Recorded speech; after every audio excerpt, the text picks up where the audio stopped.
formation. Je charge donc ma directrice adjointe à la formation de vous souhaiter la bienvenue. Je voudrais dire à quel point nous sommes heureuses, pour vous et pour l'Observatoire, de vous accueillir ce soir. Je sais à quel point ces moments de remise des diplômes sont émouvants, tant pour vous les jeunes que pour vos familles. Alors je souhaite que ce moment soit aussi beau que possible, qu'il reste longtemps dans vos mémoires, et que les parcours que vous avez choisis et réussis conduisent à votre épanouissement professionnel et donc indirectement personnel. À toutes et à tous, toutes mes félicitations, vous pouvez être fiers du travail accompli.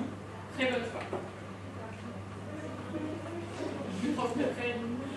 Merci. La directrice de l'OBSQ et moi-même sommes donc enchantées d'accueillir Véronique Portemont, marraine de cette cérémonie de remise de diplôme 2018. Véronique Portemont est chargée de mission développement durable et chef de projet du PCAET de la communauté d'agglomération de 50 ans en Yvelines. Le PCAET, c'est le plan climat énergie territoriale de la communauté. Madame Portemont incarne pour moi ainsi sur le territoire l'importance que la collectivité porte aux enjeux et aux défis environnementaux d'aujourd'hui et de demain. Défis chers aux étudiantes et aux étudiants de la mention gestion de l'environnement, ici présent et présente. Je laisse la parole à notre marraine.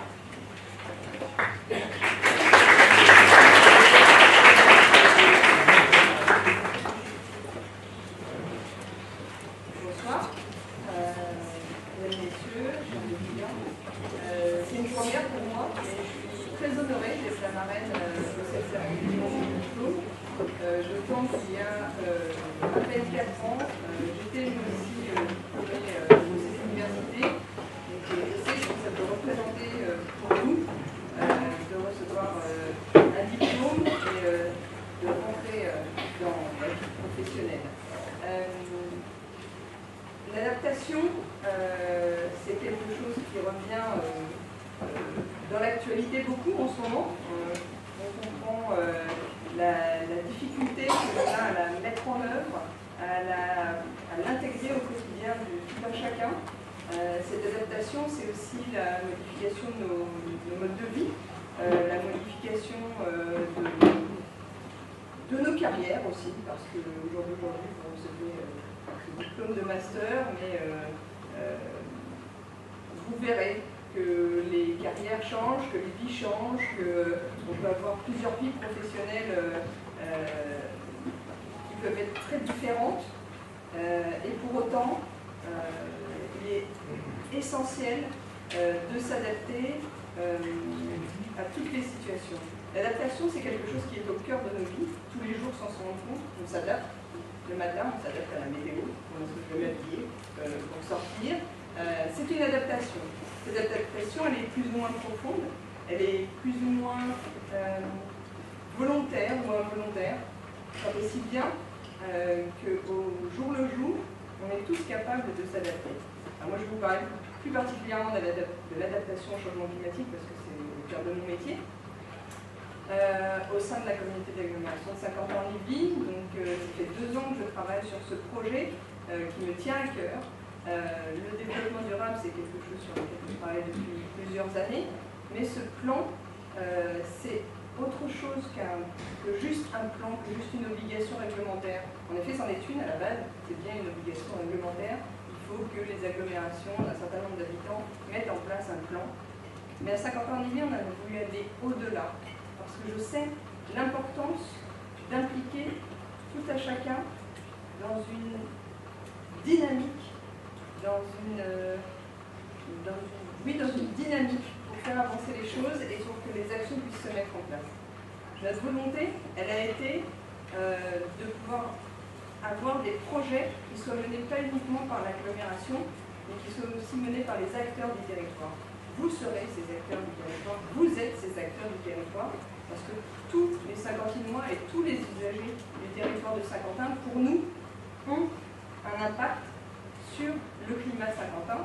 On est bien d'accord que les actions mises en place sur Saint-Quentin ont un impact, il n'y a pas que ça qui joue sur le climat saint-quentin.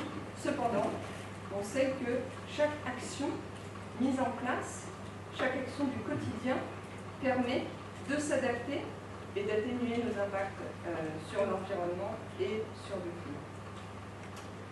Dans ce cadre-là, on a voulu faire une concertation parce que la concertation, c'est aussi mieux comprendre ce que chacun attend du futur. L'adaptation, c'est ça aussi. C'est pas obligatoirement s'adapter à la problématique qu'on rencontre aujourd'hui, mais c'est aussi avoir une vision d'avenir, c'est aussi se projeter, c'est ça qui est compliqué, avoir une vision prospective des choses et essayer d'anticiper les différentes évolutions. Chaque action de chacun a un impact.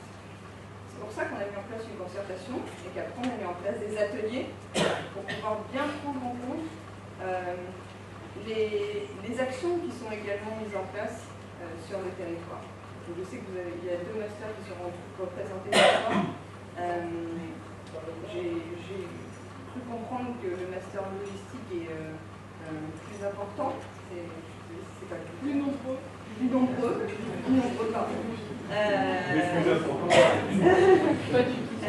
La logistique, ça a aussi un impact très important, la façon dont on va mener les différentes chaînes et qu'on va programmer les actions ont un impact aussi sur le climat. Mais c'est aussi en tant que citoyen que je voudrais vous parler de l'adaptation au changement climatique. En tant que citoyen, dans nos modes de déplacement, dans nos modes de consommation, que l'on peut avoir un impact et permettre aux territoires, et pas que, parce que c'est aussi l'ensemble des actions locales qui vont nous amener à avoir globalement des modifications. On a cru, il n'y a pas très longtemps encore, que les émissions de gaz à effet de serre avaient cessé d'augmenter. Pendant quelques années, ça a été pour nous quelque chose d'intéressant. Et puis, on s'est aperçu que, de nouveau, les émissions sont en hausse. Actuellement, c'est la COP24. On voit bien que politiquement, c'est compliqué. Mais politiquement, localement, c'est aussi compliqué parce qu'on a tous des obligations financières à respecter, les budgets qui se restreignent. Pour autant, l'adaptation, elle peut quand même être mise en place. Moi, je travaille au quotidien avec les services de 50 ans en Yvelines, dans la transversalité, avec des acteurs pour lesquels c'est pas obligatoirement quelque chose de très comment on va dire, primordial. L'adaptation au changement climatique, quand vous êtes avec des personnes des services techniques, eux, leur priorité, c'est d'avoir des bâtiments publics qui puissent accueillir le public tous les jours, sans problématique de sécurité, par exemple. C'est vrai que quand je leur parle de rénovation thermique des bâtiments et du coût que ça va impliquer, tout de suite, ils me disent qu'eux, ils ont toutes d'obligations et ils ont certainement d'autres priorités à mettre en place. Cependant, quand je leur parle de l'intérêt et de la réduction des coûts en efficacité énergétique des bâtiments, une fois qu'on a fait une rénovation thermique, quelle qu'elle soit, même à petite échelle sur des très grands bâtiments publics, tout de suite le regard change. C'est un travail au quotidien. Je pense qu'on peut aussi compter sur vous, les jeunes diplômés, pour porter ce type de message dans vos futures vies professionnelles, pour avoir une vision transversale des choses. L'adaptation au changement climatique, c'est la transversalité, c'est penser qu'on peut faire des actions, mettre en place des projets d'adaptation, d'atténuation dans les transports, dans les bâtiments, mais également en termes culturels, tout ce qui est éducation à l'environnement et au développement durable. C'est aussi vous qui pourrez porter ça professionnellement à chaque jour et puis dans vos vies personnelles également. Je compte aussi sur vous pour aller sur le site de notre plan climat, parce que ce qu'on a voulu faire à 50 ans de Yvelines, c'est avoir un plan climat qui vive. C'est-à-dire qu'on l'a voté, on l'a fait voter par les élus, on a 21 fiches, et puis on va lancer une plateforme collaborative. La collaboration et l'implication de tous, ça va nous permettre de faire avancer les choses et de présenter les actions qui sont mises en place par les associations, par les entreprises, on a beaucoup de mal à toucher les entreprises, à avoir des liens avec les entreprises. Les institutions, les collectivités, les entreprises ne sont pas obligatoirement les mêmes objectifs. Cependant, on a besoin de pouvoir travailler avec les entreprises qui ont un impact très important sur le changement climatique, tout comme les collectivités d'ailleurs. Donc c'est pour ça que c'est très important pour nous de compter aussi sur vous, diplômés de l'Université de Versailles-Saint-Quentin, de pouvoir travailler avec vous sur les prochaines années et de pouvoir vous faire confiance à la prise en compte du changement climatique dans vos vies professionnelles. N'oubliez pas que actuellement c'est une problématique qui est très mise en avant dans l'actualité, la transition énergétique, la transition écologique, à l'échelle de la France, à l'échelle de l'Europe. Il a voté il y a quelques temps des obligations supplémentaires, des restrictions supplémentaires. On a beaucoup de difficultés à atteindre les objectifs que nous met l'Europe, que nous met la région, en termes d'émissions de gaz à effet de serre, en termes de développement des énergies renouvelables. Les énergies renouvelables sur la région parisienne, c'est compliqué. Cependant, moi, je suis assez positive et je pense qu'il y a toujours des moyens de développer des choses, que ce soit en termes d'habitat, en termes de bâtiments d'entreprise, en termes de bâtiments publics. Je compte vraiment sur vous pour pouvoir passer ce type de message dans vos futures vies professionnelles et pour nous permettre, nous, territoire de Saint-Quentin, mais également nous, la France, nous, l'Europe, de pouvoir faire que le changement climatique ne devienne pas un mur infranchissable quand on sera au pied et que l'on puisse dès à présent mettre en place des actions pour permettre de réduire au maximum les impacts que ça va avoir sur nos vies, sur la vie des générations futures. C'est vrai qu'on le dit souvent, mais en termes sanitaires, on voit déjà qu'il y a des grosses difficultés qui arrivent. Il y a des impacts sociaux énormes, des déplacements de population énormes. Tout ça, ça amène aussi des tensions que l'on voudrait éviter, que l'on voudrait réduire. Voilà. Je vous souhaite une belle vie professionnelle, multiple, variée, intéressante, accaparante. Et je vous remercie de votre attention.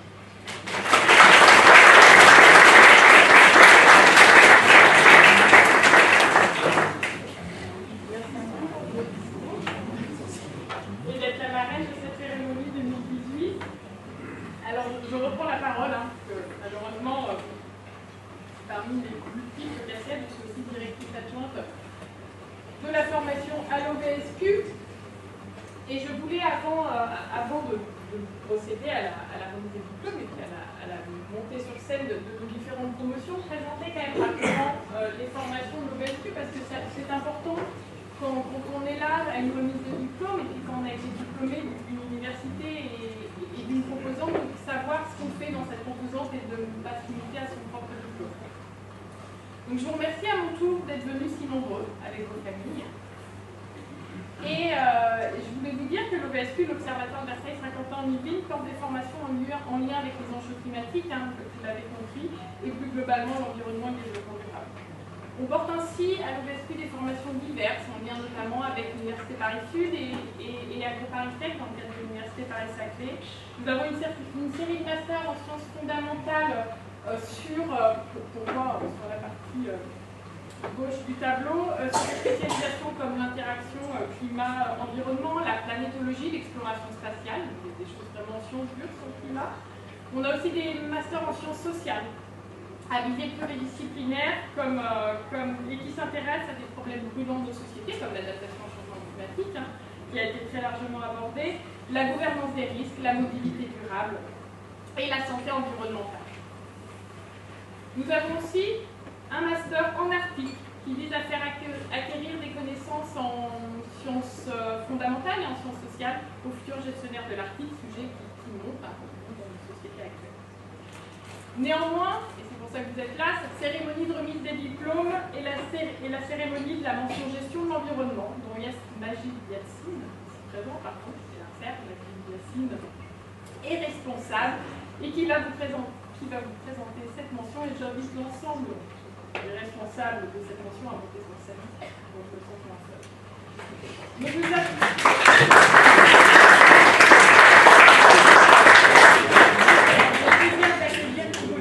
responsable du master RSE, Katia Radja, responsable du M1 RSE, et Majid Yassine, responsable de l'ensemble de la logistique à l'OBS.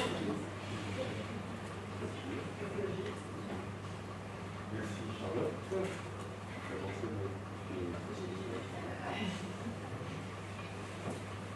Je suis Majid Yassine, je suis responsable de la mention gestion de l'environnement, responsable du master logistique et sécurité durable. Alors la mention gestion de l'environnement mutualise deux parcours, le parcours RSE, responsabilité sociale de l'entreprise et l'environnement, et le master logistique en nombre plus important. Nous avons à peu près, je crois, une cinquantaine de promotions. Donc, en fait, la mention gestion de l'environnement s'est imposée à l'occasion de la dernière actualisation, dans la quinquennale 2019, où la question était de se positionner par rapport au fait qu'il y avait aujourd'hui une fédération d'universités sous le chapeau qui s'appelle Paris Saclay. Alors les masters tels que RSE et logistique ont été réunis et ont conservé leur racinement à l'université. Ils n'ont pas rejoint dans un premier temps, dans le cadre de ce plan national, l'université Paris-Saclay, même si à terme l'équipe s'est gérée.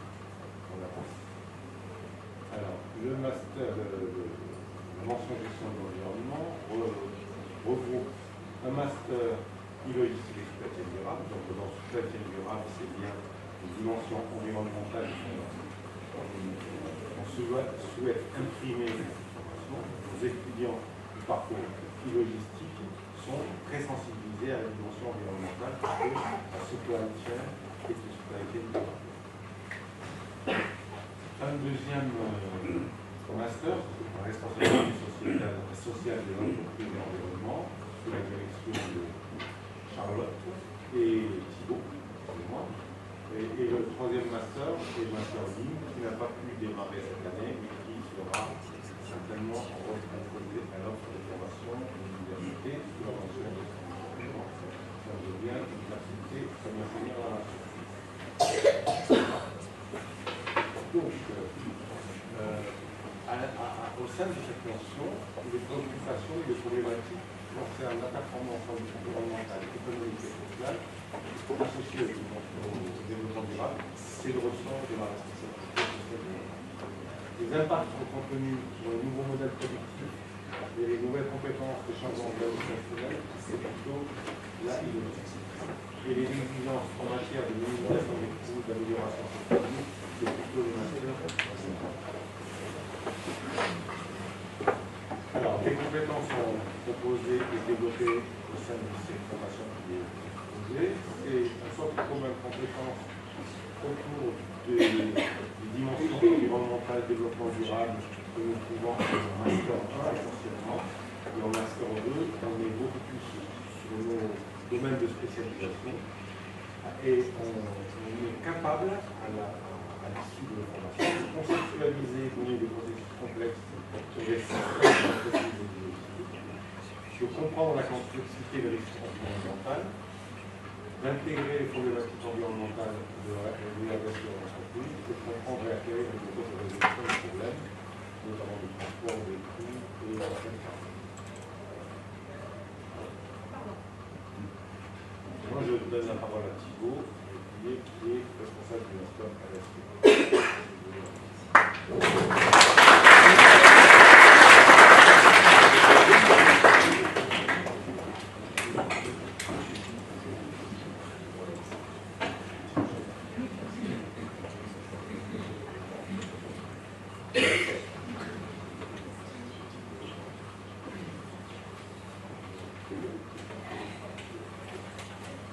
Bonsoir à tous. Moi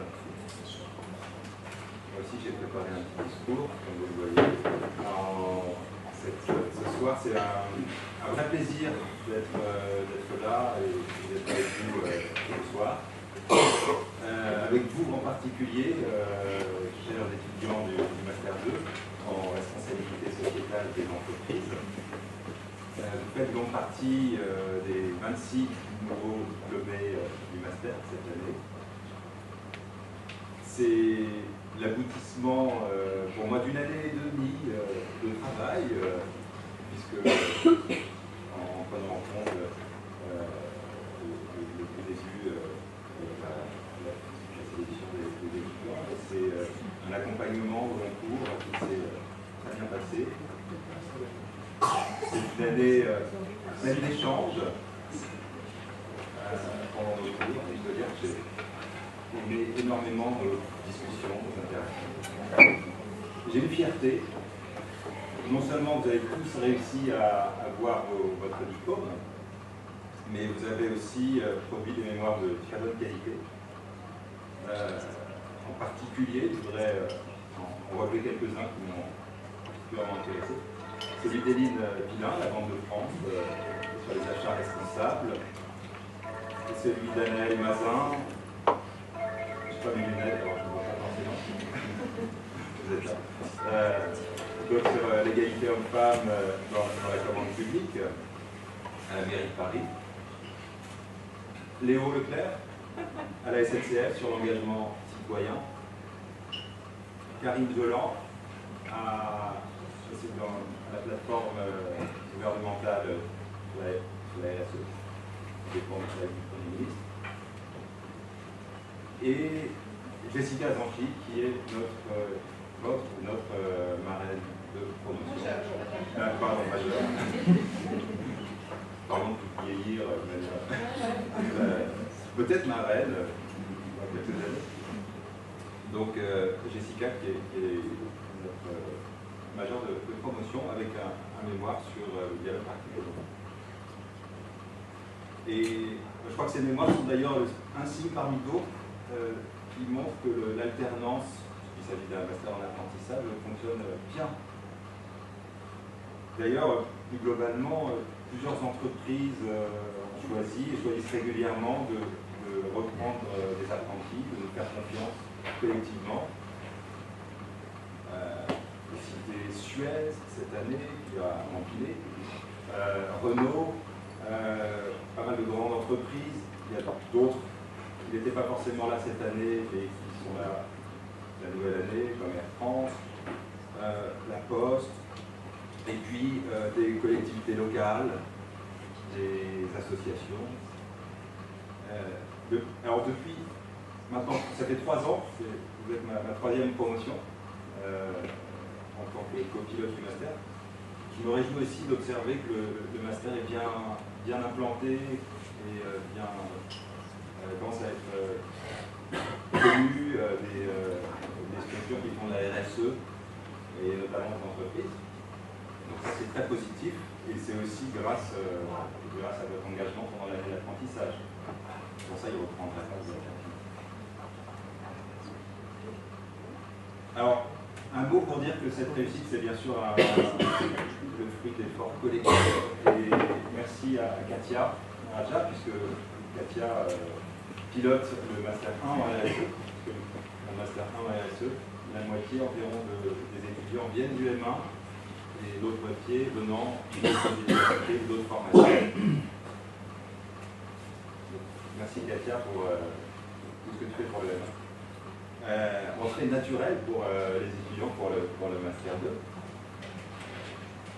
Merci à Marie-Josée, Méric, votre chaperonne qui...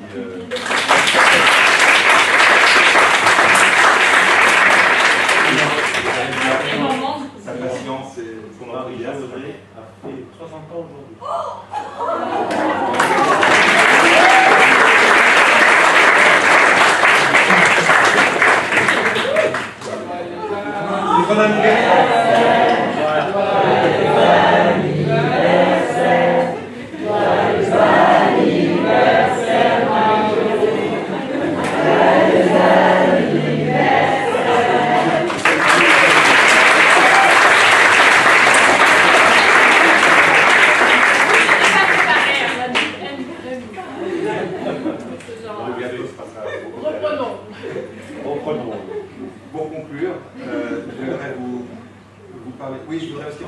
Cécile, bien sûr, donc notre centre de formation d'apprentis, Georgiana, qui a pris la suite de Philippe Vanlaire, qui est là parmi nous, avec qui ça se passe très bien. Donc, merci, je ne sais pas où est Georgiana. Voilà, puisque, comme pour le master en logistique, hein, c'est aussi un travail partenarial entre l'université et le CFA. Et, donc pour conclure, je voudrais vous parler un petit peu de l'avenir, chose peut-être un peu moins réjouissante. Bon, la COP 24 sur le climat a commencé, vous savez que le compte n'y est pas, la grogne sociale est au plus haut, et on sait que la réduction des inégalités n'y est pas.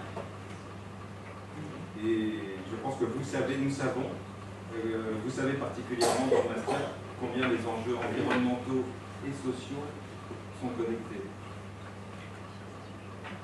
Je pense que vous savez aussi désormais combien la RSE des entreprises a besoin de réglementation.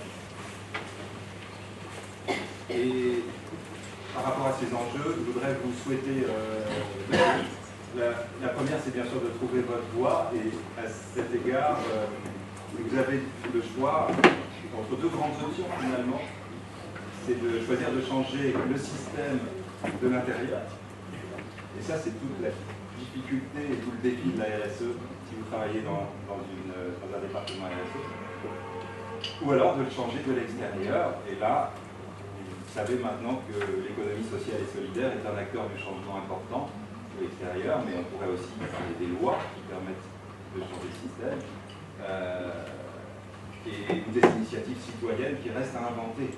Et donc ce que je vous souhaite, c'est bien sûr de choisir votre voie entre cet éventail, sachant que ces voies de changement sont toutes nécessaires, et surtout expérimenter encore, au-delà de votre année d'apprentissage.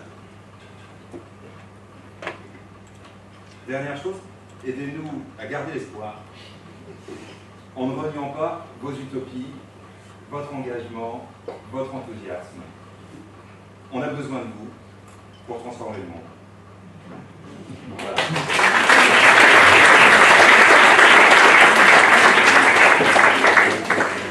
Promis, je ne serai pas longue, je reprends la parole une dernière fois en tant que co-responsable du Master RSE. C'est avec grand bonheur que nous allons procéder à la diplomation. À la diplomation de cette promotion riche, de par la qualité de ses étudiants, de par leur nombre, hein, parce que c'est notre plus grosse promotion en termes de nombre de rencontrés avec Hugo, de par la diversité des profils, des compétences et des caractères. Je vous souhaite plein de bonnes choses pour la suite, de trouver un emploi qui vous passionne, de vivre vos passions et vos envies jusqu'au bout, car relever les défis environnementaux et climatiques d'aujourd'hui et de demain est avant tout une question de passion et d'opiniâtreté que vous avez tous et toutes. J'appelle donc notre major de promotion. Hugo nous a vendu la mèche avant, donc il n'était pas censé le faire. Jessica Zachi.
Vous n'allez pas manquer la photo en prochaine.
s'est cassé deux fois, on a supporté les grèves de train, etc. Tous ensemble. Et puis, on a pas vu notre master. Et puis ça y est, c'est la fin des études, c'est merveilleux. On va leur repostuler.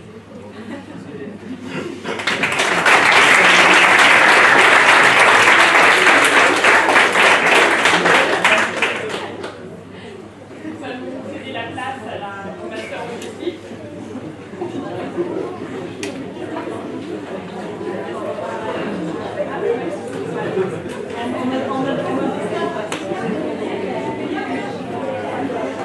Restez bien avec nous, hein. Il y a un peu de nous à tout.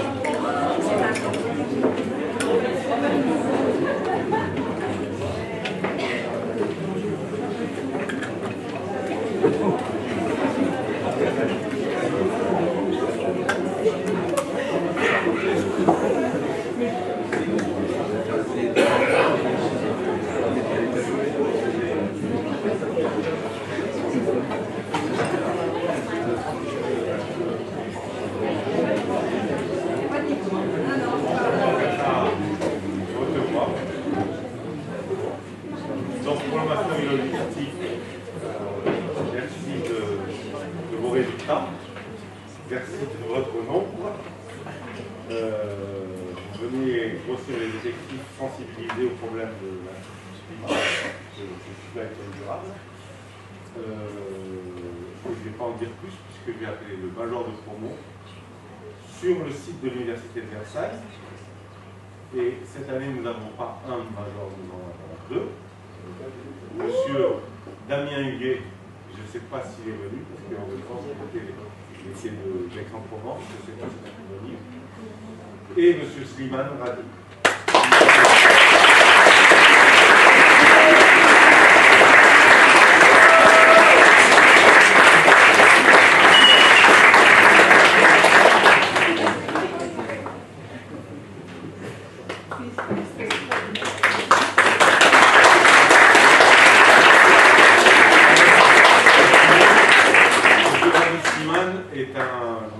Est un acharné, puisque je l'ai eu en licence.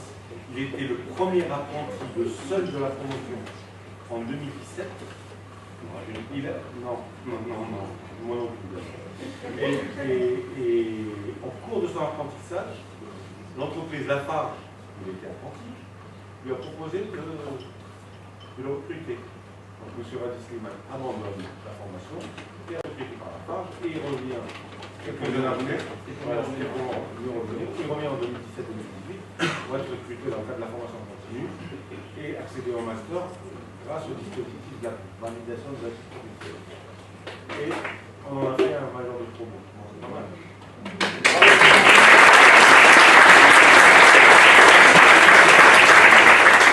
Alors, on appelle pour la promotion QBSQ France, parce que nous avons une promotion Subtem BMHS Tanger Maroc qui assiste exactement en même temps que vous à la même cérémonie.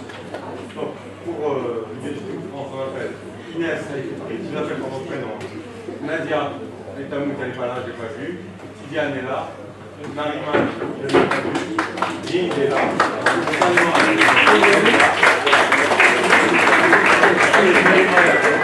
Hakim ne sera pas là.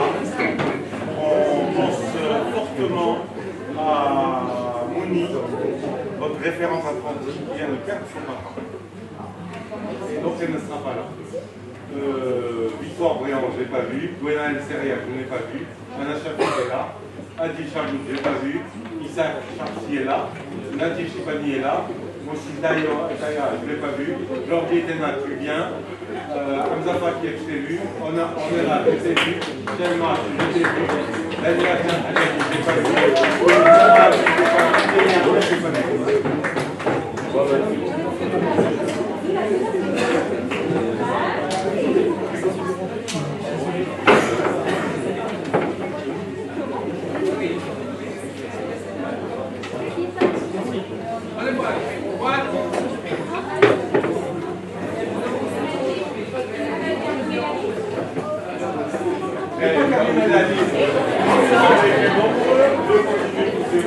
Rosa, je t'ai vu, Damien Huguet, je ne l'ai pas vu, Gwenel Kali est là, Mathieu Kiner, je crois que tu es là, Ayoub Lazare est là, Vincent Lancy est là, Ok, tant pis.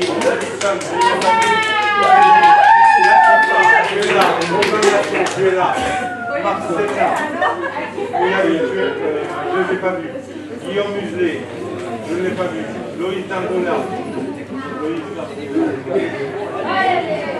Émilie Ngono, je ne t'ai pas vu. Rachid Barry, je ne t'ai pas vu. Guillaume Pierre, il est là. Hicham Kasmi, je ne l'ai pas vu. Slimane Radi, il est là.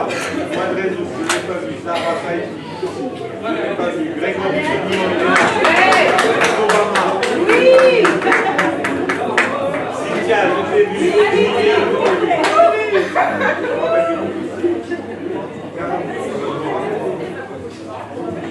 Ah oui, elle est là.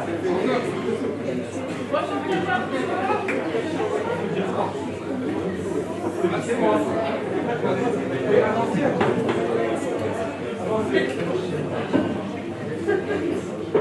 Je voudrais aussi marquer la présence bien marquée d'enseignantes. Alors il y a Isabelle Fillot, que vous connaissez, mais surtout celle que vous n'aurez jamais, c'est Madame Benjamaï, qui nous ensoleille notre licence et notre master. Voilà. Merci beaucoup.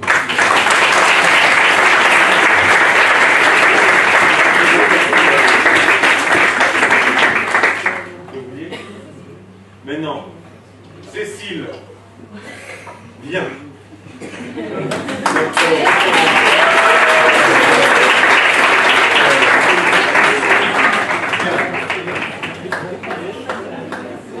Les enseignants présents de volonté.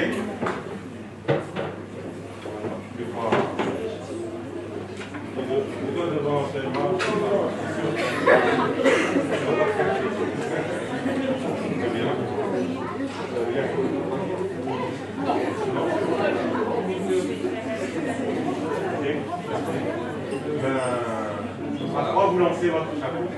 1, 2 et 3.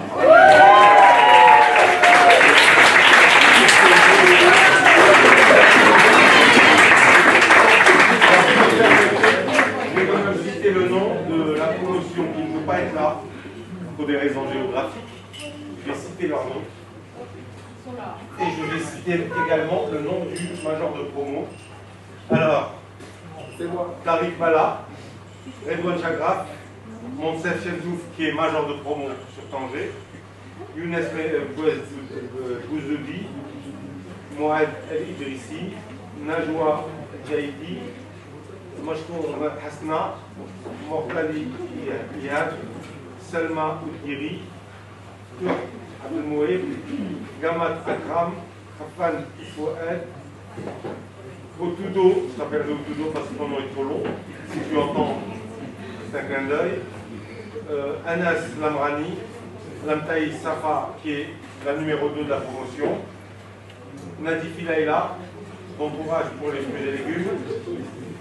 Oumaïma et Semadi Yahya. Voilà.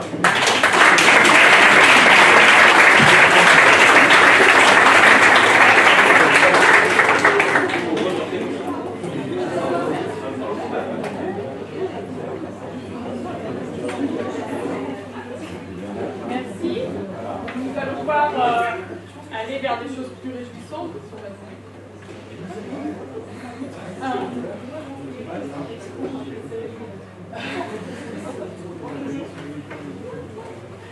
Alors, merci à tous d'être venus. On va refaire une petite photo pour mon RSE parce que figurez-vous que malgré ses 60 ans, on a oublié de faire monter Marjo sur la photo.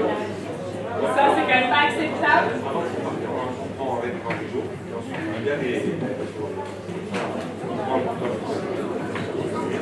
Elle est où? Marie de Télévision.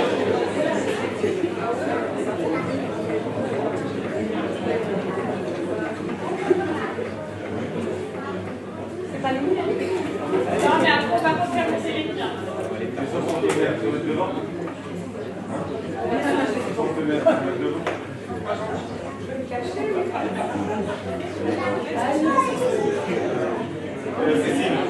Cécile, reviens.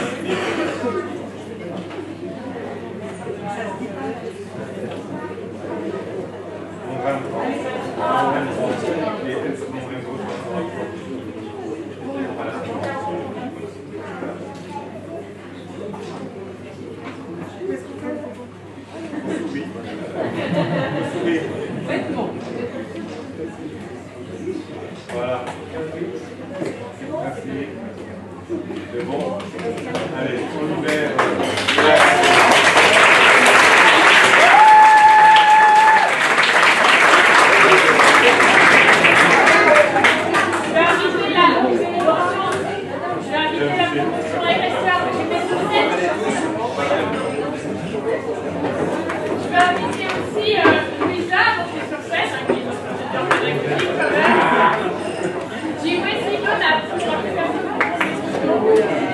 Sébastien Morandi, qui est responsable administratif de la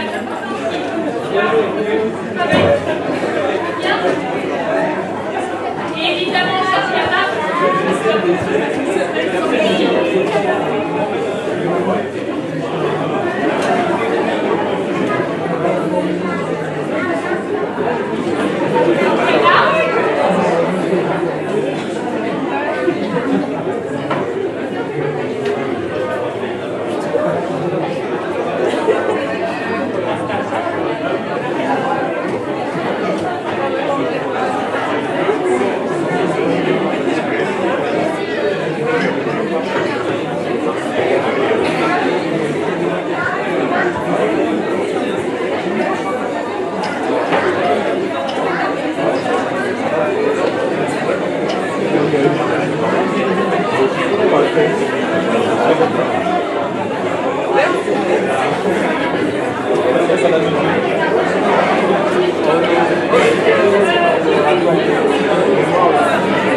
Ah oui, d'accord.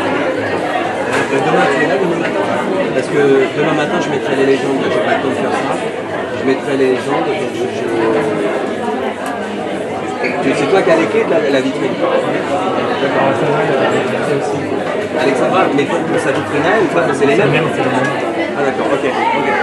Bon bah écoute, bon courage et à demain. Ouais.